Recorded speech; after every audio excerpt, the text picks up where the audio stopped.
안녕하세요. 책 읽는 설한입니다. 오늘 살펴볼 책은 알랭 로브그리에의 질투입니다. 이 소설에서 등장하는 인물들은 3명으로 정리해 볼 수 있습니다. 화자인 나, 아내 A, 그리고 이웃집 남자 프랑크. 프랑크도 결혼을 했습니다. 하지만 아내 크리스티안을 두고 온 그는 자신의 아내보다 화자의 아내, 나의 아내와 더 친하게 굽니다. 그러나 화자이자 남편인 나는 이 아내와 프랑크의 모습에 격분한다든지 등의 반응을 보이지 않습니다. 이 소설이 매력적인 이유는 철저하게 남편의 입장에서 아내와 프랑크를 바라보면서도 남편의 감정을 드러내지 않는다는 데에 있습니다. 이렇게 하는 편이 더 좋지 않아요? A는 프랑크 쪽을 바라보며 묻는다. 네, 훨씬 은근하군요. 프랑크가 대답한다. 아내 A와 프랑크는 프랑크의 아내 크리스티안을 기다리는 자리에서도 자기들끼리만 자리 배치, 자리의 분위기 등을 논의합니다. 그 어울림에 남편은 좀처럼 끼어들지 못합니다. 그 끼어들지 못함조차도 어떠한 감정적 묘사 없이 이루어집니다. 둘은 지금 A가 읽고 있는 소설에 대해 이야기한다. 그 소설은 아프리카를 무대로 전개된다. 여주인공은 크리스티안처럼 열대지방의 기후를 잘 견디지 못한다. 더위는 여주인공에게 참혹한 결과를 불러온 듯 하다. 마음먹기에 달렸지요. 프랑크가 말한다. 그러고 나서 그는 남편의 행동에 대해 모종의 암시를 한다. 그러나 그 책을 뒤적거려 보지 않은 사람은 알 수가 없는 것이다. 프랑크는 A를 본다. A는 이미 프랑크를 쳐다보고 있다. 그녀는 그에게 재빨리 미소를 던진다. 너무나 순식간의 일이어서 미소는 바로 어둠 속으로 묻혀버린다. 그녀는 이해한 것이다. 왜냐하면 그녀는 소설의 이야기를 알고 있으니까. 아내 A와 프랑크는 프랑크와 크리스티안, 그리고 아내 A와 남편인 나를 연상시키는 소설을 읽었으며 그 내용을 알고 있습니다. 그리고 그 소설을 읽은 자들로서 자기들끼리만 그 소설에 대해서 논하며 의사를 교환합니다. 소설 속의 소설을 중심으로 이루어지는 감정의 공유와 배제. 질투라는 또 다른 감정이 일어날 만하지만 오로지 남편은 해야 할 말을 침묵의 시선으로 대체할 뿐입니다. 아내 A와 프랑크는 갈수록 가까워집니다. 창문이 수시로 열리고 닫히듯이 그들의 만남도 무수히 이루어집니다. 침실의 창문이 활짝 열린다. 복도에서 제일 가까운 방이다. A의 상반신이 창틀 안에 들어있다. 더군다나 그녀는 방금 잠에서 깬 것도 아니다. 이미 샤워를 끝낸 상태임에 틀림없다. 아침 실내복을 걸치고 있지만 입술에는 립스틱을 발랐다. 립스틱의 색깔은 원래 입술 색깔과 거의 같아 구별하기 어렵지만 조금 더 진하다. 미동도 하지 않고 그녀는 앞쪽 골짜기를 바라보고 있다. 그녀는 말이 없다. 이 시간에 A는 아직 일어나지 않았다. 그녀의 방 창문은 여전히 닫혀있다. 잠을 마치고 새로운 하루를 준비하는 시간에 정비되지 않은 옷차림. 하지만 잘 보이고 싶어 자연스레 꾸민 외모로 만나는 사이는 무엇을 의미할까요? 그리고 아내의 침실 창문은 닫혀있지만 그 방에서 아내를 만날 수 없는 남편의 존재는 무엇을 의미할까요? 남편은 A와 프랑크의 사이가 의미하는 것, 자신의 존재가 의미하는 것을 잘 알고 있습니다. 그러나 그 의미를 남편은 말하지 않습니다. 자신조차도 그 의미를 아내에게서 명확하게 듣지 못했기 때문에, 아니, 알면서도, 눈치챘으면서도, 짐작하면서도 외면하고 있기 때문입니다. 지금 집은 비어있다. A는 프랑크와 함께 시내에 내려갔다. 급한 장을 보기 위해서다. 그게 무엇인지는 자세하게 말하지 않았다. 아내 A와 프랑크를 관찰할 수 없는 남편, 그들을 훔쳐보면서 그들의 모습에서 은근한 감정의 변동을 느끼지만 철저하게 감추려고 하는 남편은 이제 독백에서도 그들을 다루지 못하게 됩니다. 이 남편의 시선은 남편의 존재조차 망각할 만큼 객관적이었습니다. 그러나 한 사물에 대한 선입견에서 이 남편의 존재는 은연히 새어나오게 됩니다. 프랑크는 접시를 왼쪽에 내려놓고 음식을 담으려 한다. A는 시선을 다시 식탁 쪽으로 가져간다. 지네예요! 이제 막 내려앉은 침묵 속에서 그녀가 숨죽인 목소리로 외친다. 프랑크는 눈을 뜬다. 벽의 밝은 페인트질 위에 A의 정면으로 보통 크기 손가락만큼 긴의 지네가 약한 불빛에도 불구하고 선명하게 보인다. 벌레는 순간 움직이지 않는다. A는 침착함을 유지하고 있지만 벌레에서 눈을 떼지 못한다.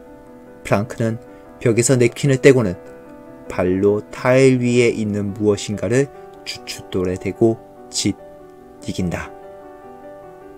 아내 A가 지네를 보고 무서워하자 프랑크는 그 지네를 짓이겨 죽인 적이 있습니다. 오래된 목조 주택이라 벌레가 넘쳐나는 것은 당연한데도 왜 하필 지금 아내 A와 프랑크가 떠난 지금 지네가 보이는 걸까요? 맞은편 벽에는 지네가 있다. 벽 한가운데 또렷하게 눈에 띈다. 반대로 아무 장식 없는 벽 위에는 짓이겨진 지네의 형상이 뚜렷하게 부각된다. 이 단색 흔적은 지워지지 않을 것 같다. 다리와 더듬이의 흔적은 고무지우개로 몇 번 문지르자 금방 지워진다. 한 곳을 계속해서 문질러도 더 이상 별다른 변화가 없다. 추가적인 작업이 필요하다. 보이가 작은 테이블에 채 이르기 전에 A의 또렷하고 절도 있는 목소리가 들린다. 여기로 램프를 가져와선 안 된다는 걸 잘 알잖아. 불이 있으면 모기가 꼬인단 말이야. 지금은 6시 30분이다. A는 저녁 식사 때 돌아오지 않을 것이다.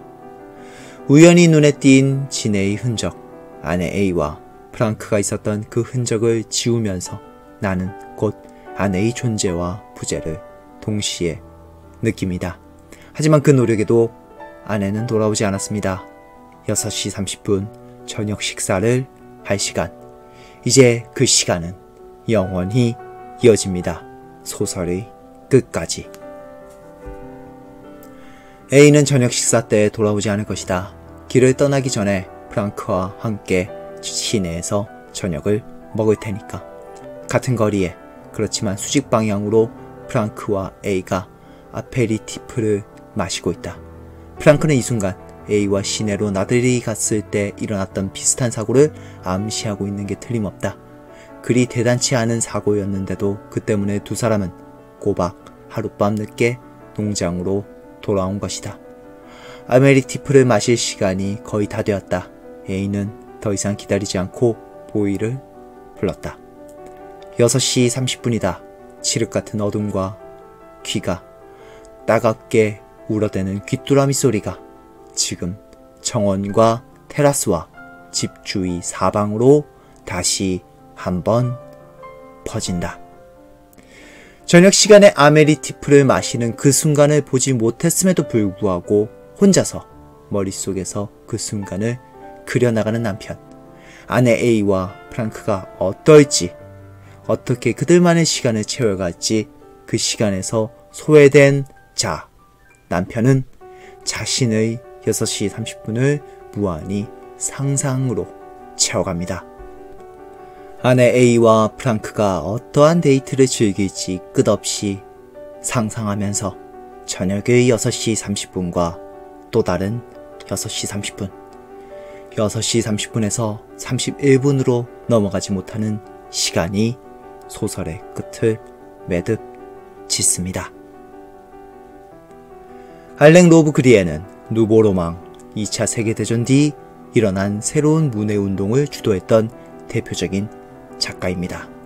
그의 소설 질투는 철저하게 남편의 입장에서 아내 A와 프랑크의 내연 관계를 다루지만 좀처럼 그 관계에 끼지 못하고 주저하면서 바라보기만 하는 남편의 심선을 담습니다.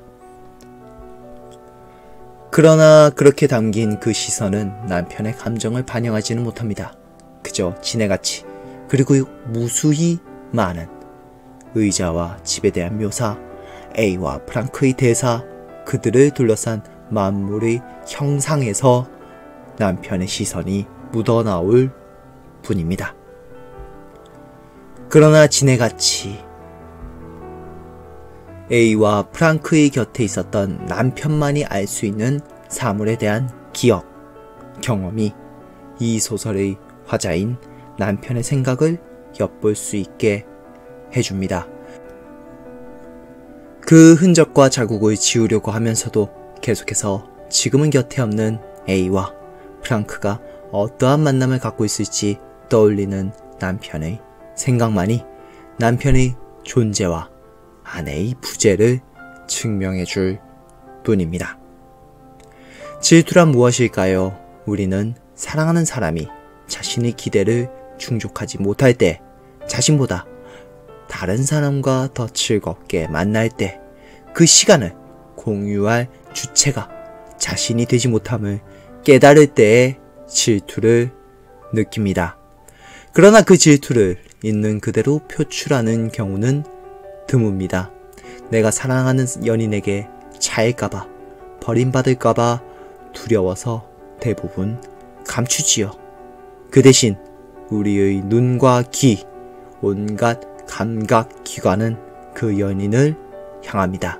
연인 주위에 누가 다가오는지, 무슨 대화를 나누는지, 어떤 몸짓으로 교류하는지 등을 관찰하고 새기지요.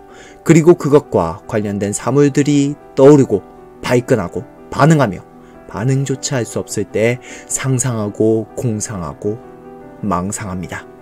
질투란 표출되었을 때가 아니라 감추어져 있을 때 더 심한 감정일지도 모릅니다. 알렉 로브그리에는 줄거리 혹은 사건이 없는 소설, 매초와 매부는 잇되 그것의 총합인 하루는 없는 작품, 정념은 잇되 그 감정의 주인이 없는 작품을 쓰기를 원했습니다. 그런 소설을 쓰면서 그는 질투를 사실주의적이지 않게 그리려고 했지만 질투하는 사람의 사실, 질투의 사실을 담아내고 있는지도 모릅니다. 사실 이러한 분석은 그의 문해론과 완전히 부합하는 것은 아니지만 적어도 우리가 질투란 어떤 감정인지를 성찰하는 데에는 도움이 될지도 모릅니다. 질투 리뷰 여기서 마치겠습니다. 오래된 책처럼 낡고 부족한 리뷰 시청해주셔서 감사합니다. 구독과 좋아요는 책을 읽고 나서 책을 더 읽고 싶다고 느낄 때 해주시기 바랍니다. 감사합니다.